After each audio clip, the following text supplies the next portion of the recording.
All right. Hello, everyone, with yet another women's basketball spotlight. Today, I am here with Coach Ashley Prim, assistant coach at St. Joe's. And as you can see by her jersey back there, former athlete as well.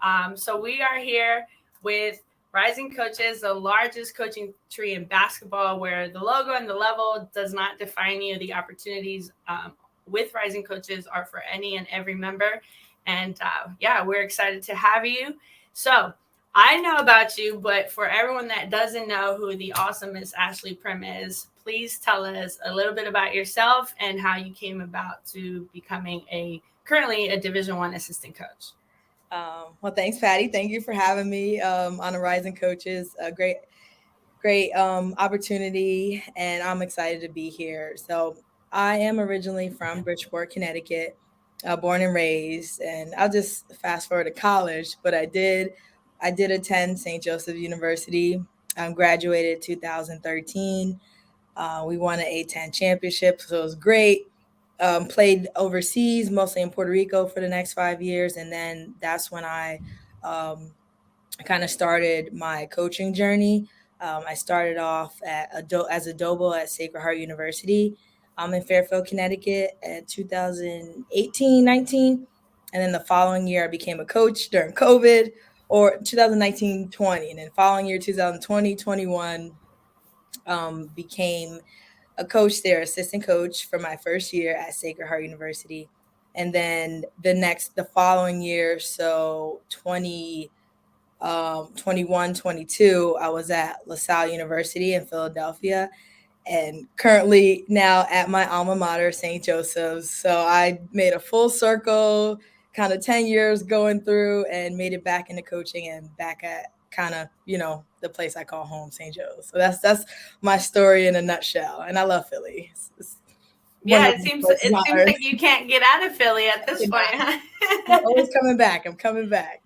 Yeah, no, that's awesome. So tell us how it feels to be back at your alma mater, but on the back end and seeing all the behind the scenes, and for maybe some current athletes or just recently graduated athletes that are looking to get into coaching, what is something that you know now as a coach that as a player you were like, oh wow, I didn't know coaches went through all that, or if I would have known now, I would have probably paid more attention to that. What are some things that for someone that's recently, or maybe someone that's currently playing college ball, like maybe be a little bit more sympathetic to their coaches if they really know what happens behind the scenes?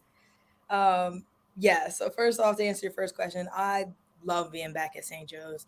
I made so many friends, and when I was here, as a student and as a player, I'm back with my old head coach, Cindy Griffin. I'm coaching with one of my teammates for the 3 out of the 4 years I was at St. Joe's, Katie Kuster. So it's kind of a familiarity. Like my family's here. My family's Mm-hmm. been here. My family's here under like I said, my head coach. So, coming into this, I was like, let's see how it goes. I'm excited, but it's probably actually for right now the one of the best decisions I've made. I'm supposed to be here. I'm here. I'm happy about it, and I was comfortable years before being a student athlete at St. Joseph's, and I'm comfortable here and very content with the program we are trying to continue to build and Mm-hmm. where we want to see this program go. And I'm happy to be a part of it and the future of what we are trying to create and recreate another A10 championship and postseason and all that good stuff. So it feels. I'm happy to be back. I love St. Joe's. I loved it 10 years ago. I loved it even more now as a coach. And to answer the second part of your question, what did I think I could have kind of paid more attention to back then that we do is there's a lot of work that goes behind the scenes. When I was a player, I'm like, yeah, you just come here, do the scout and done. What I didn't know was what goes into a scout, like Mm-hmm. watching game film, meetings with the coach to figure out the scheme, defensive scheme, offensive scheme, the time it takes to actually do a scout. And Mm-hmm. depending on if you have a back-to-back game, you have to it's a tight window to be able to do to go from one game one doing a post scout and starting a new scout the next day. it's a lot of work. So I that's what I didn't kind of understand as a player, which had I known, I probably would have gave a little more slack to my coach. Like, you're not even doing anything. I'm just in the office all day. Granted, in the office, a lot of work gets done, but a lot of work gets done outside of the office hours too. So that's something I never realized back then. I'm like, oh, this is what you do. This is trying to get play calls and figure out what we're gonna do on who and who we're gonna match up with. So it was a lot more than I expected once I became a coach because I realized that wow, you guys do actually work. I know we're Yeah. working, but it's more, it's still not as physical and taxing on your body, but you're still doing just as much work recruiting and traveling and watching film and individual workouts with our current team, all that stuff. So it's pretty Yeah. different. No, and you mentioned to it also is that coming back and being comfortable, so you have that, I guess, leverage where you are already familiar with the school, you're familiar with the resources available, you're familiar with maybe some staff. I know in administration, like some people stay for 10, 20, 15, 50 years, and so Yeah. you might see some familiar faces when you were there as a player and now a current coach. Did when you walked by your championship trophy and all that during recruiting trips, are like, yeah, I was a part of that. Yeah. Like, yeah, we're trying to win another one of these. So Yeah, it's like nice. let me dust it off real quick. No, That's that's one thing. awesome. It stays championships stay with you forever.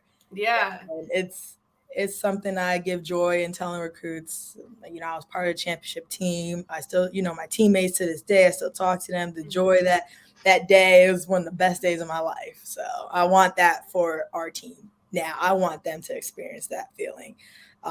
Because I know what it feels like firsthand, and I want that, and our kids want that. It's within grasp, so we're working Yeah. with that. Yeah, and I feel that because you have that background and you were part of a championship team, that gives you even more credibility with your athletes because you know you got it done. You and your team, and so you know what key factors are needed to get that again. And granted, the game has changed in over 10 years, but it still remains the same that there's certain aspects, especially in conferences. There's some conferences where if you have a really strong point guard, you'll dominate. If you have a really strong center, or there's schools that don't have, like, we're at the junior college level, so on our level, like if you have a couple people over 6'1", you're already going to dominate because most Yeah. people aren't very tall. So I want to hear how being a Dobo, because we have a lot of Dobos that are part of rising coaches that are aspiring to be assistant coaches. How did and for those that don't know what a Dobo is, Director of Basketball Operations, how did that prepare you to be in the position that you are now? And what are some things that I know sometimes we say, the Dobos get, I don't know if this bad word, but they get pimped out sometimes, because they get to do the dirty work in a sense where it's like, oh, hey, go get the lunches. Oh, hey, go get the coffee. It's like in the movies, like The Intern, it has that stigma that you end up, either the Dobos or the grad assistants, they have the stigma that you end up having to do the dirty work. What was your experience though as a Dobo, at Sacred Heart? And then you did transition into an assistant coach, but what was your experience as a Dobo? And then what were some things that you really learned it as a Dobo that are now very beneficial to you as an assistant? Yeah, so I'm just working with Jessica Minetti at Sacred Heart. She hired me, so I have to appreciate that. She even gave me the chance. Mm-hmm. And I knew her previously, but to give me that opportunity because I was looking for a job, and I knew her. So she kind of had a background of, well, she coached me in AAU, but I think it's the thing. It's all about who you know sometimes, Mm-hmm. but you still have to put in the work. So I did. I interviewed. She was gonna hire somebody else. It ended up working out for me, so I'm truly blessed in that aspect. And then what it entailed, I did. I was in charge of community service. Scheduling the buses, the food orders. I wasn't able to get on the court for practice, but it was a lot of, like you said, just making sure, hey, camp, all the girls, did you get this done in time? And a lot of texting, making sure, everything was in line and kind of following people to make sure they do stuff, fill out food orders, fill out uniform sizes, hey, what the schedule is, making sure everybody. So it's very tedious, and you kind of have to go um, with the players. But if you establish some type of, hey, I'm only going to text you this time, and some players will do what you're supposed to do, and if they're not, you want to get them up to that speed and say, hey, if you don't do this, you won't get food. I don't want you to not have food, but you Right. need to make sure you do, because you're making my job harder, and I want everything to kind of be done on time, because I want to make sure you eat after the game. Which wouldn't happen. I'll make sure, even if it's late, Right. make sure they eat. You got to make sure all the players are taken care of, and the coaches as well. Mhm. It's finding out what the head coaches want. So it was a lot of me my first year not knowing what exactly entails, the job description of being a double, just making sure I did everything the head coach needed me to do, to the way she wanted it done. So I was in her office. Hey, do what do you want for this trip? How do you want to schedule it? The timing, what time you want to leave? So we had meetings to schedule the trips. And I made sure, kind of once you do it once and you get used to it, you kind of know. But I was just making sure I did everything. I wanted to be perfect. I wanted to be a perfect double. Mhm. I knew she knew I wanted to be a coach. So I wanted to just make sure I did everything as the head coach needed it and the way she wanted it.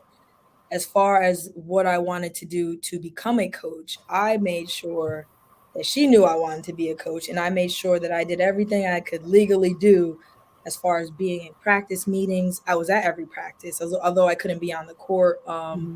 Anything I could do, I was part of it. Even the meetings after games, I was in there, and still, I was still cleaning up the gym, still doing all that stuff, in charge of the managers, practice players. It was a lot on my kind of on my table to kind of do, but this is what I wanted. So I was going to make sure I did it and did all the extra stuff. So when it was time for me to be a coach, whether, at the time I didn't know it was going to be at Sacred Heart, but whether it was there or somewhere, I was prepared. I was asking the former assistant coaches, one of them was Yolanda Cole, hey, what do I need to do to try to be ready when my transition from Dobo to assistant coach is happening. So I just made sure I was anything basketball related that I can learn. And, I was able to kind of speak a little bit, and they allowed me to have some input. So I appreciated that. Everywhere Yeah. I've been, been allowed to have some type of input. And I think I've grown into my own voice. I'm going into my fourth year of coaching, where I found out what I want to say that's of value. So Mhm. that's kind of my journey, just trying to go above and beyond. If you have a goal, you got to do more than what the job requires of you to get to where you want to go. Yeah, and it's crazy because I feel that, I feel like I'm a lot older than you, but I'm gonna say our generation. um, we were very focused on work ethic, and you hit it right on the head. You said, yeah, these relationships will get you these opportunities, but once you get those opportunities, you have to show that you belong there, and you have to show that you deserve those opportunities. And you'd be surprised how many conversations I've had with head coaches and assistant coaches where they say, hey, our Dobo just doesn't have that it factor of wanting to be proactive and wanting to, just go above and beyond. And I think that's where people like yourself stand out the most, because opportunities come and go, but when you actually are intentional while you have the opportunity, and I think you and I had a conversation about being intentional, right? And being intentional that once you're in that position, you are intentionally seeking out, hey, what is it that I'm going to need to do to get to your level? Not that I want to replace you, but what is it that you're doing that I can learn how to do? And then, it's similar in every situation here. I'm listening to you talk about being a Dobo, and in my head, I'm like, a Dobo could be an athletic director at this point, because we do the transportation, we do budget, there's so many valuable skills that you learn from being a Dobo that I hope any Dobo that's listening to this really reels it back in and says, hey, this is a great opportunity, and it can lead to a lot more. So you were Dobo, then COVID happened. So tell us how that because being a first year assistant coach anywhere is already difficult, but being a first year assistant coach during a COVID year, like, how was that? Like, what did you get to learn? Because, a lot of it was set aside, a lot of it was suspended. How was that? And, what is something that you learned during COVID that you're like, okay, it's making this current situation a little easier or a little harder? Yes, COVID, everybody's experience with COVID was different. At the time, our season was cut short, so I didn't really have a job. We didn't know what was going to happen. What ended up happening when we started back the season, and we ended up playing a season. Mm-hmm. The former assistant coach decided not to come back, so I was bumped up to assistant coach. So I was super excited.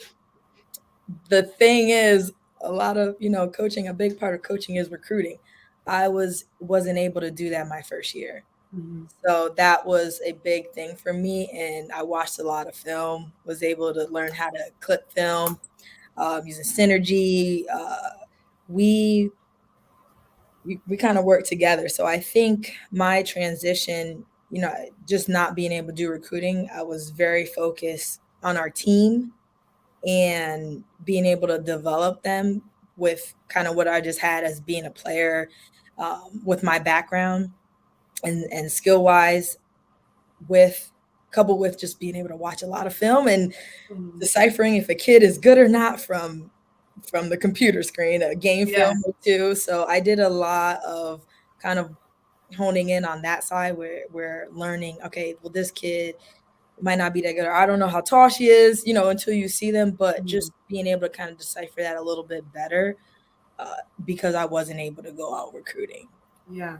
No. And as you mentioned, recruiting is a big part of being an assistant coach. And so, you got to have that opportunity where you were recruiting, but, learning the synergy and behind the scenes and all that. So in regards to the recruiting aspect, so what is it that you learned from recruiting that, as a player, again, we're going to talk about your player experience, because as a player, you like you said, you kind of just show up and play and, do your part.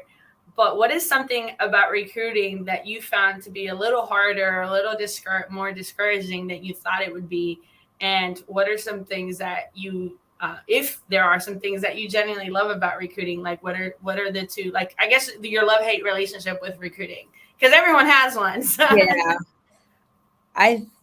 I would say my love-hate relationship with recruiting, we'll start with the hate first, and then okay, is not being, I guess it's kind of how long it goes for sophomore and not getting the kid at the end. So I think prolong, you're creating this relationship, and then it just doesn't come to fruition with them coming to our school. So I think that's it's give and take with that, and that's a hard, it's kind of hard if they say no. So you're like, oh, I put all this time in. So I think that's the hardest part, because if you maybe knew earlier that they weren't coming, maybe you can kind of move that energy to recruit a new kid. So I think that's kind of the gamble, in a sense, where you don't know. So that's the part I hate. Okay, if you don't want to come here, just let us know. Right. Do well, then just, if we're in a list of 100 schools as opposed to 5, then that makes a difference for us too. So that's kind of the way that, we want kids that want to come here 100%. Yeah. So that's, I would say, the hardest thing, and just continually trying to give all our efforts to show you that this is a place we want you to be. So I think that's the hardest part. And there's a lot of things I love about recruiting. I love watching the kids play live. I love the games, the intensity, the pressure, not necessarily for us, but for the kids. Being, hey, I'm playing in front of all these coaches. Yeah. What am I going to do? And the nerves, and just, kind of going out there to play. And like I said, there's a lot of things I love talking to a lot of these recruits. They have a lot of things to say, and it's a lot of these conversations are very enjoyable for me, just to find out new things and what kids are interested in, and kind of how they see the game. Some of them say they want to be coaches, and just kind of feeding off their energy, and what can we provide from St. Joseph's, oh, you want to be a coach? We had a lot of coaches come out this program. So Yeah. You that's currently have 2 on staff. yeah, currently have 2. And I think as far as another aspect that I love is just, I met you out recruiting, Yeah. just building relationships, have a couple current mentors and just building more relationships. I like meeting new people. Mhm. And I think that's a big thing for me because I'm meeting a ton of amazing people and that are in the same field, and that's one of the things I do value, being able to expand, kind of my network and my friends and meeting new people with different backgrounds and just kind of wherever it leads to it, whatever it leads to. But I think, just sitting next to somebody watching a game, watching, oh, you think she's good, or you, and just going off of that, I do enjoy that as part of recruiting, just being able to watch and make some connections. And it's kind of, how I got into, where I am today, just Yeah. about making more connections. And that's a part, definitely watching the kids, definitely doing my job, but, also doing that because that's part of your job, making connections as well. Yeah, and you know what? One thing I will say to you is that people like yourself really stand out to me because I purposely don't wear logos. Like you saw me, I was in Yeah. hoodies. Like I had my Hooper mentality hoodies all weekend, and there's people that looked at me like, "Who are you?" And then there's other people that were like, "Oh, so who are you and where are you from?" And we had a conversation, and you never know where those conversations lead. And here we are, I have you as a guest, and it was literally from a conversation. And I think that's something that needs to be said, that a lot of coaches, unless what your polo says really like attracts them to you, a lot of coaches don't seem very approachable when they're out recruiting. And I think it's a disadvantage, right? Because people as yourself, you're very social, you're very high energy, and so like you attract people, but you are what you attract, right? And so or you attract what you are, whatever the saying is. But it's one of those things where it's like you don't realize how many connections and how many opportunities to network you lose out on if you just you're shut. And I get the professionalism aspect of it, right? Like I'm there, I'm working, Yeah. but it doesn't hurt to turn and acknowledge the person that just came and sat next to you. It's like, oh hey, like, yeah, we're all there in a competition. Well, I'm not, but they're competing for the same athletes at the same, Mhm. at times, but it's all about network. And I think that's something that, people need to realize. I've heard many coaches say, oh yeah, that person big time me, or that person, and I can say these things because nobody's going to get on me about it because, I'm not a coach right now. So I can say these things, but I generally want to compliment you on that because I was there all 3 days. And out of the 3 days, like you were probably the one of the first, if not the only, that was genuinely like, hey, what's your name? And granted, we met over dinner, but it was literally one of those things where it's like, oh yeah, we genuinely connected. And I think it has a lot to do with your intentionality and with building relationships, and not just networking, but actually building relationships. So I just wanted to give you your flowers because, like I said, I really appreciate people like yourself. And now maybe people won't big time me when I'm out and about. But I'll vouch for you. Patty is amazing, and you're part of so many different, organizations, and like you said, you are such high energy, and that's how we kind of, yeah. became, we're friends now. Yeah. Oh, absolutely. We're not just colleagues. Yeah, we're friends. So I want to stay on the assistant coach slash former athlete realm. Mhm. I want to ask you, what are some attributes that, not as I know Coach Griffin was your coach, but what are some attributes of her as a leader? So for any head coach that's listening, as an assistant coach, what are some attributes from your mentor and the leader of the program that you generally appreciate, and then you're like, this is why I work for her? Yeah, I would say, Coach Griffin has established and created such an amazing program, and I was excited 10 years ago, actually even longer than that. to be a part of this program and just what she was creating. She is very, I would say, very particular in what she wants, and about building our culture to Mhm. be a positive one. And our core values are selfless and relentless, and she embodies that. She Yeah. she cares about each and every one of the players, everybody on staff. And I felt that, coming back even more, that, oh wow, well, I felt this now, but now it's different for me, Mhm. because I'm not a player anymore, and I see you in a different light. I still call her coach. I just call Yeah. her coach. I can't. Yeah, I just call her coach. She's fine with that. It doesn't change.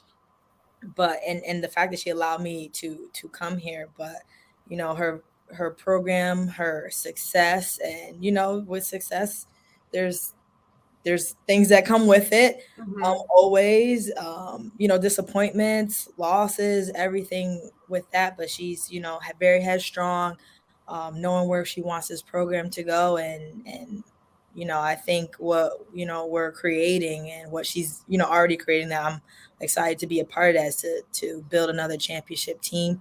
And the one thing that I do appreciate, and once again, I'll circle back to the reason, why I'm here, is she has helped so many players graduate and kind of figure out what they want to do in life. And like I said, Mhm. a lot of them are coaches. So I would say that part, after the 4 years, all my friends were here, and just, previous athletes that were here, where are they now?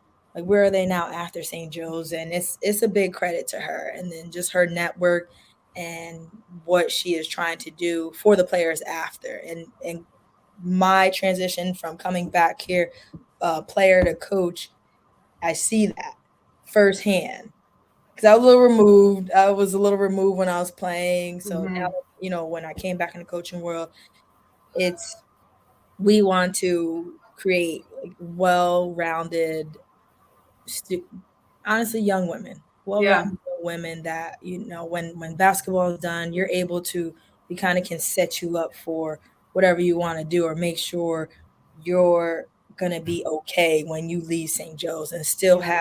have the connections or whatever you need. And just to kind of segue into another thing that I like to just tell a lot of our players, and just younger players in general, whatever you do with your time, not just college coaches, but you want to, be a good person. All the Yeah. situations aren't going to be great. My playing years here, it was like this, but Mhm. it was good. I would say overall it was good, but I'm not going to say, oh, every day was amazing, because there were bad days. There were Mhm. good days and bad days. So I'm not going to lie to anyone. Like, I went through some struggles here, all that stuff, but I would never be here if I wasn't, kind of respectable, um, Mhm. and kind of just appreciated where I was. I didn't, if something wasn't going my way, I just handled myself in a mature way, Yeah. to try to figure out a solution, for myself, or however I needed to get from point A to point B. Because had I, you know, acted a fool or whatever while I was here, or something didn't go right and situations happen, I wouldn't be where I am today. She wouldn't, want me to come back as a coach under her program if I didn't value and embody what she is trying and continuing to build for our culture. If I didn't do that back then, so it's about connections. And I didn't have any experience when I first became a Dobo, and I was looking, but a lot of my former head coaches, one of my former coaches that coached me here, Coach Day, is at LaSalle, Jada Pierce, and Niagara, head coach, they knew my work ethic. Mhm. And that's how I got these jobs, because yeah, I played here, you know, I was a good kid. I would say I was a good kid. Mhm. Worked hard. I worked hard. So that is what they saw when they're like, "Oh, we're gonna hire her." I knew she worked hard back then. Yeah. Nothing did change, because I was still playing basketball overseas, and being a 5'5" point guard, it's hard to do that anyways, to play Right. overseas. So I always tell kids, I'm like, every situation is different, but you just want to handle yourself in a mature way because you never know if you're going to need help Mm-hmm. with them. Or if something doesn't go right, just handle in a respectable manner. People transfer every day. Handle in a respectable manner, and then you can go on to do whether you need them or not. Just to Yeah. you don't want to leave a place bad, Yeah. graduate, whatever, a bad feeling, and just kind of be a good person, be a good person, and work hard. Yeah, and that's it shows that your coach was impactful, because I think when former players come back and want to coach under their former coach, it says a lot about that coach. And then also to piggyback on what you said, like, building those relationship and not burning bridges. I think right now we're going through this phase where recruits, are ghosting coaches, and they don't realize that, hey, be just reaching out and saying, hey coach, thank you for your time, but I'm going in another direction. And then let's say that direction doesn't work out and you want to circle back, you didn't sever that relationship. You didn't just ghost them and then pop up on social media committed somewhere else. You genuinely like said, hey, this is what's happening. So I think relationships is something that, from the bottom up, top down, like all that is important, and it seems to be the emphasis of a lot of conversations. So we're going to pivot a little bit, right? Because I'm also part of LABC. As you mentioned, I'm part of a lot of associations, but I'm part of LABC, mainly Rising Coaches in LABC. And you and I had a conversation, and you said I could share that, Yes. one of the things for you that, growing up, you didn't really um, submerge yourself into your culture. You're Puerto Rican, yes, Yes. Puerto Rican, and then you had the opportunity to play for your country, and play in your country. But then you said that it wasn't until recently that you've really bought into it and really have owned it.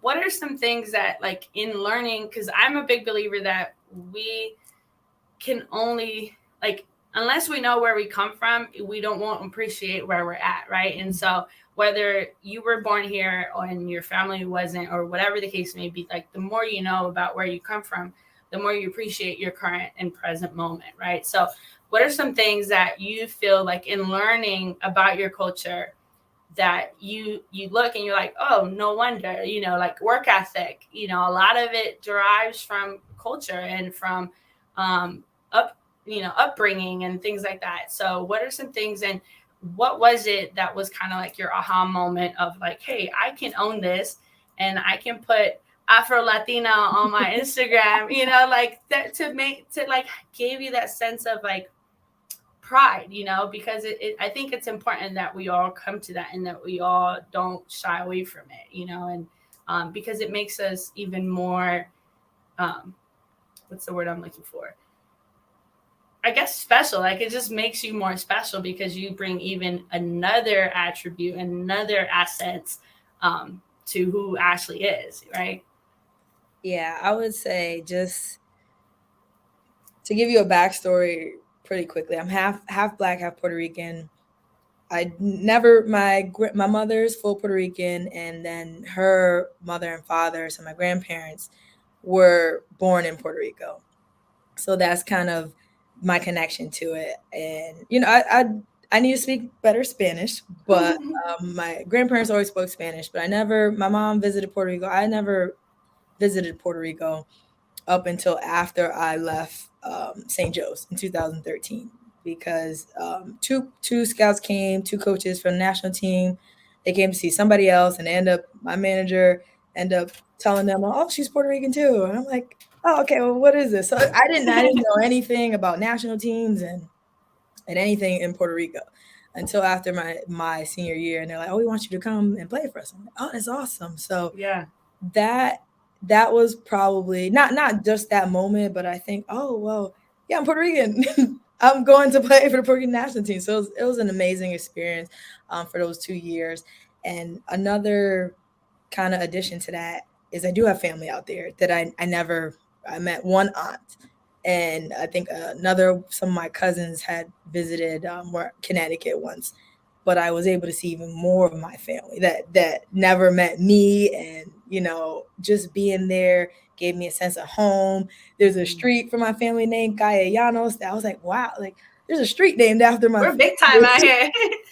So, but I think that's the moment when I first got there and was able to see all my family and then just playing and the pride Puerto Ricans have, not just with basketball, but just with Hmm. heritage.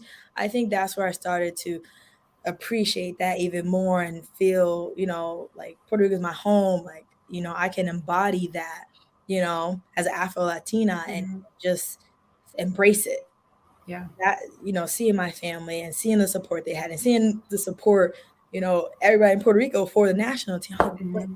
wow, this is awesome. So I think that's kind of where I felt that and being able, like I said, being able to embrace him and being there. I played a couple years in the league. It was awesome. I loved it. Loved being able, that was my other home. I had three homes: Connecticut, Philly, and Puerto Rico. Those are my Yeah. homes. That I would say kind of leads me into coaching now is I'm able to, make connections with different people. I'm big, part of diversity, equity, inclusion here at St. Joe's, and now embracing that and what, want to see change and being an active and vocal person because I embrace that now. I Hmm. embrace, the Puerto Rican side, and there wherever you go, you never know what anybody is until you ask. Yeah.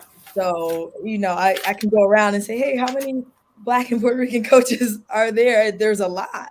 But, get integrating myself into that and making new connections and, you know, having people that resonate with me or kind of understand, not necessarily, my struggles, but just a way to connect and have another person like, oh, yeah, I can understand where you're coming from, that transferring over to just players and not specifically our players. We have different ethnicities, diversity on our Hmm. team to be able to relate to everybody. But I think that's just something I would say unique about me, being able to be a Black and Puerto Rican coach. Like, I'm proud of that.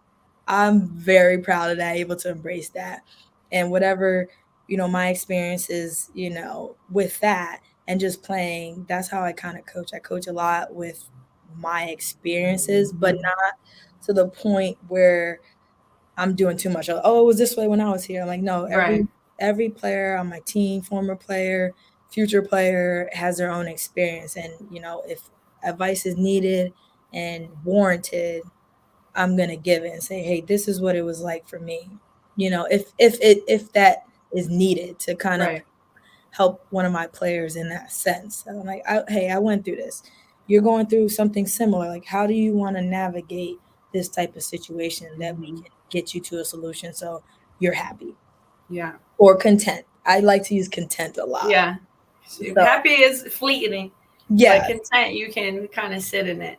yeah. So that's kind of how like my experience and kind of embodying and embracing my culture just to continue, the path of coaching and the way I coach, kind of a lot of experience based and definitely feedback too. I'm the first to say sorry, my bad, Yeah. or if you have something to say, we can kind of figure out how we're going to navigate this for you. Yeah, Ashley, I love that for you because I don't know if you know, but only 3% of all coaches are Latinas. 3%. And so you get to be a part of that percent. And, when you become a head coach, because, we've talked about your goals and all that, and that's something that, when the time comes and the right opportunity comes that you want to become that, like your win is going to be my win and every Latina's win because, you embody that, you embody that and you represent that. And it makes you even that much more dynamic. You are able to relate to different cultures and you're able to relate to different experiences, which I feel is invaluable in a coach because you have these players that look at certain coaches and be like, you didn't go through what I went through. How are you going to help me, or how are you going to tell me, or how are you going to help me through this experience when you've they, and a lot of times it's their assumptions because Yeah, mostly everyone has gone through trials and tribulations, but from the outside, from the exterior, you represent something that a lot, like I didn't have a coach that looked like you growing up. I had white Caucasian males, or females, and it was never anyone of color. It was never anyone a minority. It was none of that. And so for me, it's important for the younger generations to see people like yourself in positions of leadership. And you never know, you might go back to Puerto Rico and be a coach for the national team. And you'll see. They play here in DC. Actually, they come up here and play in DC. The men's team. I don't know if the women's team does. But I'm excited for you. Like I said, you left an impact on me when I met you. I was like, I need to connect with this young lady as much as I can, and let the world know how great you are, because it's very far and few that you get connections such as this, right? Especially in our job. So we're coming towards the end of this. I told you it wouldn't be as bad. It was a candid conversation. No script, guys. Awesome. No script. Awesome. No script. Everyone's always like, can I get the questions beforehand? I'm like, no. It's going to be candid. I'm going to do it. I'm not asking any questions. I want transparency and genuineness and awkwardness, if that's what you give me. So if someone wants to connect with you, how would they go about doing that? Social media, whatever you want to share, social media, email, phone number. How would they go about reaching out and just picking Ashley Prim's brain? My phone number. My phone number is on the St. Joe's website. That I have one phone, so shoot me a text. You want me to say my number on here? No, you don't have to. Go to the website, but you can put the website. What's the website? SJUHawks.com. There you go. Yeah, you don't want to put your number on here. Yeah, but all my information is there. Instagram, Prim it's a lot of underscores, but Prim _ above _ rim. I have a Twitter, Coach Ashley Prim. So feel free to reach out. In any of those aspects, I will make sure to answer to you. So that's how you can contact me. Well, as I said, I appreciate you coming on here. It's funny, I told you, I was like, hey, I'm going to have you on the show with me. And you're like, yeah, okay. And then like a couple weeks later, I was like, hey, you ready? Hey, I'm a woman of my word.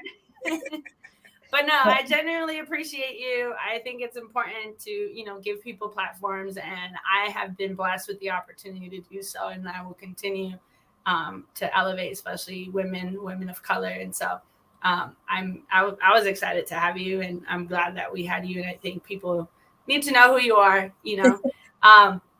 So as I mentioned, again, this is brought to you by Rising Coaches. I am your host, Patty Medina. This is the amazing Ashley Prim. We are here with the Women's Basketball Spotlight. Every Wednesday we will be having, or preferably every Wednesday, but every Wednesday we will be having guests and from different areas of women's basketball. And also don't forget to join. Ashley said she was going to join as well. Yes. Rising Coaches, biggest coaching network that I'm a part of. I'm a part of LABC as well. Rising Coaches has been on the women's side for many years, and it has been a great resource for myself and many other people. So don't forget to join, and we will catch you all next time with our next guest host for our Women's Basketball Spotlight. Thank you. Thanks, Patty.